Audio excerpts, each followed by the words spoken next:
हमारे साथ senior journalist Ramsharan Joshi साहब हैं और अरुण दीक्षित साहब हैं। मैं सभी का बहुत बहुत स्वागत करूंगा और शुरुआत करना चाहूंगा महमूद प्राचा साहब से कि प्राचा साहब ये जो है ये आया है जो इसमें कहीं ये समाहित है कि ये मशविरा भर है और विवेकाधिकार पर राज्यपाल के छोड़ा गया, इसको कैसे देखें, कैसे लें, इसके पीछे क्या आप देखते हैं, क्या पाते हैं एज ए कानूनवेत्ता, आपकी पहली राय महमूद प्राचा साहब। शुक्रिया संजीव जी मुझसे बात करने के लिए। देखिए, महत्वपूर्ण बात जो इसमें है, मैं इसके बारे में टिप्पणी करने से पहले थोड़ी पृष्ठभूमि बता दूं। 2018 में 4 सिटिंग सुप्रीम कोर्ट के जजेस ने प्रेस में जाकर ये बात कही थी, हमारे ऊपर दबाव है, जनता आए और हमें बचाए। जनता ने नहीं बचाया तो उसके बाद बहुत सारे फैसले आए, राफेल का भी आया, बाबरी मस्जिद का भी आया, जज लोया का भी आया। उसके बाद भी एक के बाद एक के बाद एक फैसले आते रहे, जो ऐसे फैसले थे जो भारत के संविधान की बुनियाद पर, मूलभूत भावना पे, भारत के संविधान की, बाबा साहब के संविधान की के ऊपर डायरेक्ट हमला करते हैं। ये उसी कड़ी में जस्टिस रमन्ना ने भी बताया, चीफ जस्टिस साहब थे वो, कि मेरे परिवार वालों के ऊपर एफआईआर दर्ज कर दी मुझ पर दबाव डालने के लिए। तो ये दबाव की सीरीज एक मैं इसलिए बता रहा हूं कि ये परिप्रेक्ष्य आपके दर्शकों के ध्यान में रहे, जब मैं इस जो लेटेस्ट ये ओपिनियन आई है, और आपने बिल्कुल दुरुस्त फरमाया कि ये एक ओपिनियन भर ही है, लेकिन ये ओपिनियन लेने की जरूरत क्यों पड़ी? अब आम आदमी को समझाने के लिए मैं आम आदमी की भाषा में ही बताना चाहता हूं। राष्ट्रपति महोदया को जो इससे पहले जजमेंट आई थी, एक सुप्रीम कोर्ट की जजमेंट आई थी जिसने पूरा अपना कानूनी दिमाग लगाकर एक फैसला किया था। शायद अंग्रेजी थोड़ी डिफिकल्ट लिखी होगी, जस्टिस पारदीवाला की लिखी हुई जजमेंट थी, तो वो समझ में नहीं आया होगा शायद राष्ट्रपति साहिबा के ऑफिस को, या होम मिनिस्ट्री को, या गवर्नमेंट को। भाई, ओपिनियन किस चीज की ली जाती है? जिस चीज के बारे में कोई पशोपेश हो। और जहां तक मुझे थोड़ा बहुत कानून आता है, सुप्रीम कोर्ट की जजमेंट जो भी होती है वो लॉ ऑफ द लैंड होता है। मतलब वो सभी अदालतों को, पूरे देश भर में सभी लोगों को मान्य, ऐसा मेरी कानून की राय है, और ऐसा ही बाबा साहब डॉक्टर भीमराव अंबेडकर का संविधान कहता है। तो जो चीज सुप्रीम कोर्ट ने डिसाइड कर दी कि विल ऑफ द पीपल, जनादेश को, ये सब बाकी सब तो नौकर ही है ना जनता के, जनादेश को रोकना जो है डेमोक्रेसी के में सबसे बड़ा पाप है। ये सुप्रीम कोर्ट का लॉ ऑफ द लैंड बना जस्टिस पारदीवाला साहब की जजमेंट का। मैं नाम लेके इसलिए बता रहा हूं क्योंकि आज भी इस देश में 2 ग्रुप्स हैं। एक जिनको हम आइडेंटिफाई करते हैं जज लोया से, और एक ग्रुप है जिसको हम आइडेंटिफाई करते हैं जस्टिस चंद्रचूड़ से। ये सिंबॉलिक हैं दोनों। तो इसीलिए मैं जस्टिस पारदीवाला का नाम ले रहा हूं। उनके फैसले को बार बार बहुत ही नए नए तरीके से ओवररूल किया जा रहा है, और ये उसकी कड़ी में एक फैसला है।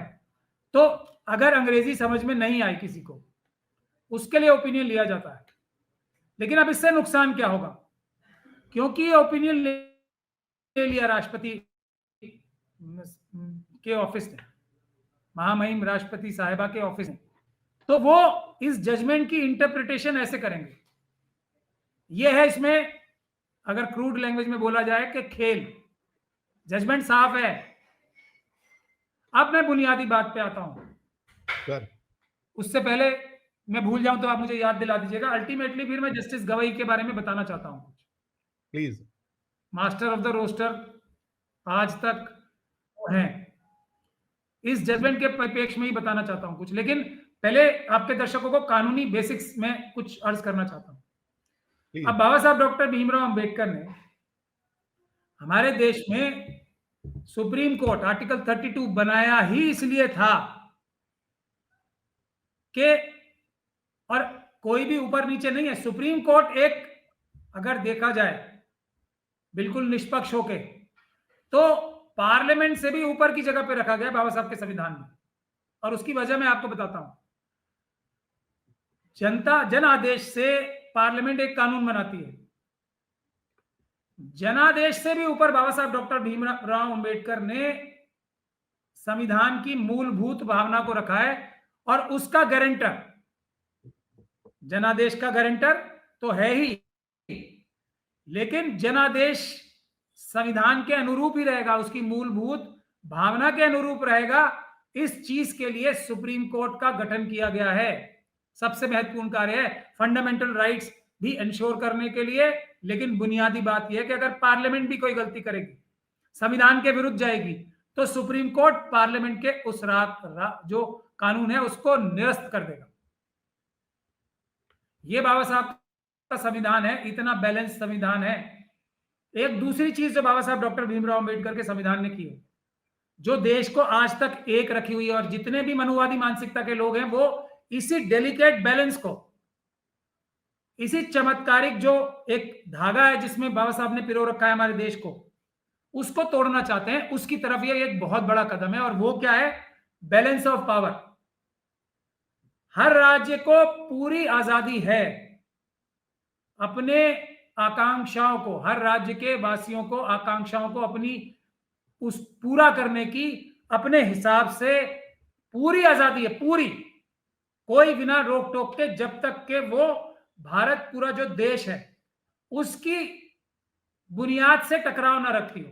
चाहे तमिलनाडु के लोग हों, जम्मू कश्मीर के लोग हों, असम के हों, उत्तर प्रदेश के हों, किसी भी राज्य के हों, ये बुनियादी चीजें बहुत जो हमारे बड़े बड़े विद्वान हैं वो नहीं समझाते लोगों को, इसलिए मुझे एक आम आदमी की सबको समझाने के लिए भी बतानी पड़ती है। तो ये क्या करना चाहते हैं गवर्नर, जो इतने सारे बिल्स रखे हुए हैं पेंडिंग, जो जनादेश है उसको डिस्टर्ब करना चाहते हैं। जनादेश को कह रहे हैं गेट लॉस्ट, जनादेश पूरा नहीं होने देंगे। क्यों? क्योंकि हमारी जो एक सरकार है, मैं यहां इस चीज में नहीं जा रहा हूं, मैं उन सरकारों की भी बात कर रहा हूं जो पेपर बैलेट से ईमानदारी से जीत के आएंगी। ये तो खैर ईवीएम के पीएम हैं, ईवीएम की सरकारें हैं, वो एक दीगर बात है। अगर ईमानदारी वाली भी सरकार हो, तो अगर देश का मैंडेट जनता ने उनको दिया है, इसका यह मतलब नहीं है कि तमिलनाडु के जन आकांक्षाओं को वो किसी भी तरीके से डाइल्यूट करने की ताकत रखते हैं। अगर वो ये करेंगे, तमिलनाडु, बिहार, वेस्ट बंगाल, उत्तर प्रदेश, राजस्थान, गुजरात, किसी भी, मध्य प्रदेश, महाराष्ट्र, अगर केंद्र की सरकार इस ताकत का दुरुपयोग करेगी, गवर्नर का काम होता है फैसिलिटेट करना, कि एक तरीके से लॉबिस्ट, जैसे अमेरिका में आरएसएस और पाकिस्तान की जो आईएसआई एजेंसीज है ना, उनका लॉबिस्ट एक ही है। गवर्नर का काम ये होता है राज्य की सरकारों के बीच में और केंद्र की सरकारों के बीच में एक लॉबिंग करने के लिए बने हुए व्यक्ति, एक ब्रिज बने, ताकि काम जल्दी से जल्दी हो सके। केंद्र का काम सिर्फ इतना ही है कि या देश की सुरक्षा को तो कोई खतरा नहीं है इस बिल से, क्या ये इम्पॉसिबल बिल तो नहीं है जो फुलफिल नहीं हो सकता, देश की सुरक्षा को खतरा आ जाएगा। देश की जो स्ट्रैटेजिक डिसीजंस हैं, जैसे हमारे विदेश नीति के डिसीजंस है, उसको तो कोई ये डेंट नहीं कर रही चीज। अगर ऐसा कुछ नहीं है तो केंद्र का काम होता है राज्य सरकारों की मदद करें, और उसका गारंटर होता है गवर्नर। ये ताना बाना है हमारे देश का। अगर कोई भी गवर्नर, और मैं ये आज के गवर्नर्स की बात नहीं कर रहा हूं, पहले के सारे गवर्नर इस ताने बाने को, इस डेलिकेट लिंक को जो बाबा साहब ने बनाया था, उसको तोड़ने का काम करता है, तो वो देशद्रोही है सबसे बड़ा। क्योंकि राज्य के लोग नाराज होंगे, केंद्र से नाराज होंगे, देश से नाराज होंगे, कि पूरे देश की जनता लामबंद होगी। वो तो यही देखा जाएगा ना, हमारे राज्य को नुकसान पहुंचा रही है, हमारे बच्चों को रोजगार नहीं लेने दे रही, उनको एजुकेशन नहीं लेने दे रही, जो हमने अपने नौकर चुन के भेजे राज्य में, उनको हमारी आकांक्षाओं के हिसाब से काम नहीं करने दे रही, रोड़े अटका रही है। तो सबसे महत्वपूर्ण कार्य यह है जो ऑटोमेटिक सुप्रीम कोर्ट ही कर रही है ना, ये नहीं हुआ तो हम ऑटोमेटिक ये इसका अप्रूवल हो जाएगा, बहुत सारी सरकारें भी कर रही हैं। ये सबसे जरूरी है देश में की एकता और अखंडता के लिए चीज, उसको डेंट पहुंचाने का काम आरएसएस जो मौका मिलता है करती है। और ये प्लानिंग करके आरएसएस देश के टुकड़े टुकड़े करने के लिए ये साजिश कर रही है। और जिसमें मुझे बहुत दुख के साथ कहना पड़ रहा है, सुप्रीम कोर्ट की ये जो ओपिनियन आई है ना, जिसकी ओपिनियन एक बहाना बनेगी हर एक राष्ट्रपति को, और आज के लिए नहीं, आने वाले लंबे टाइम तक के लिए, कि इस बहाने को दिखाकर उस जजमेंट की इंटरप्रिटेशन ऐसे की जाए। राष्ट्रपति महोदया को कोई ताकत नहीं है जब तक देश की अखंडता को खतरा नहीं पहुंच जाता, किसी राज्य के बिल को रोकने की 1 सेकंड भी। 15 दिन 7 दिन तो सिर्फ पढ़ाई लिखाई में, अगर मोदी जी की तरह अच्छी अच्छी डिग्रियां लेके बैठे हो, फिसड्डी हो पढ़ाई में, उनके लिए 7 दिन भी है, वरना 7 मिनट में होना चाहिए ये काम। टाइम सिर्फ इसलिए दिया जा रहा है कि उसको पढ़ के आप सिर्फ उसको समझ लो, कोई जो जो चीजें हैं उस पर समझ लो। डिले करने के मकसद से टाइम नहीं दिया जा रहा है 7 दिन या 15 दिन।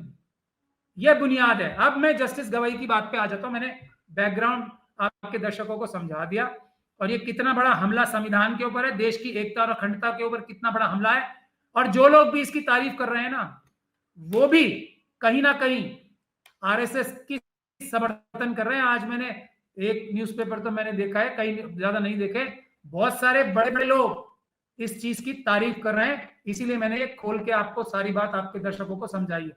जस्टिस गवाई का जहां तक सवाल है, वो हालांकि अंबेडकरवादी अपने आप को बताते हैं, लेकिन अंबेडकरवादी तो हैं वो, बाबा साहब की बात तो करते हैं, बाबा साहब की बात मानते नहीं है वो। मुझे ये कहने में कोई शक और शुबे की गुंजाइश नहीं है, क्योंकि बाबा साहब ने जो देश को एक रखने की जो इतनी बड़ी कार्रवाई की थी, वो उन्होंने छिन्न भिन्न कर दी।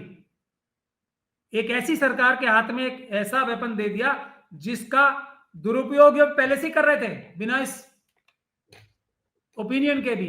अब तो वो खुलेआम करेंगे सुप्रीम कोर्ट का बहाना लेके।